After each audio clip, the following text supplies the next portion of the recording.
агентии мубориза бо коррупсияи тоҷикистон хабар дод ки парвандаи ҷиноятии Саидзода Рамазон, ёрдамчии калони зершӯъбаи дуюми комиссарияти ҳарбии шаҳри Исфараро баъди анҷоми тафтишот ба додгоҳ супоридааст.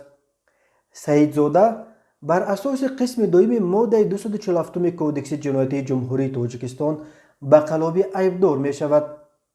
маркази матбуоти агентӣ гуфт, Рамазон Саидзода бо истифода аз мақоми хизматӣ Ашарванд Алибоев А барои аз хизмати ҳарбӣ озод намудани бародараш Алибоев О бо роҳи қалобӣ маблағи 9500 сомонӣ талаб карда гирифта тасарруф намудааст.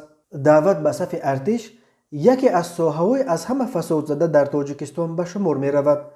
дар ҳар мавсими даъват ба артиш дар бораи боздошти чандин корманди комиссариятҳои ҳарбӣ бо иттиҳоми гирифтани пора дар эваз аз хизмати ҳарбӣ озод кардани шаҳрвандон гузоришҳо ба даст мерасад.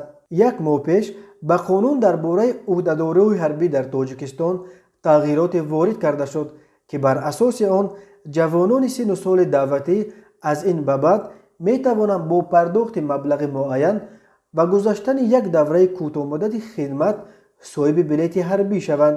ҳамчунин маблағе ки дар эвази раҳоӣ аз хизмати ҳарбӣ бояд пардохт шавад ҳанӯз аз ҷониби ҳукумати Тоҷикистон муайян карда нашудааст, вале бархе манобеъ мегӯянд ки он тақрибан аз 25 то 28 ҳазор сомониро ташкил хоҳад дод. даъват ба сафи артиш дар Тоҷикистон ҳар сол 2 маротиба моҳҳои апрел-май ва октябр-ноябр доир мешавад, дар ҳоле ки нирӯҳои мусаллаҳи Тоҷикистон солона ба 7-8 ҳазор сарбоз ниёз доранд.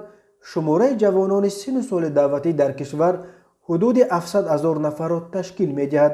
ин барои масъулони даъват заминаи коррупсия ва ё ба истилоҳ пулкоркуниро аз ҳисоби ҷавононе ки ба артиш рафтан намехоҳанд фароҳам меорад.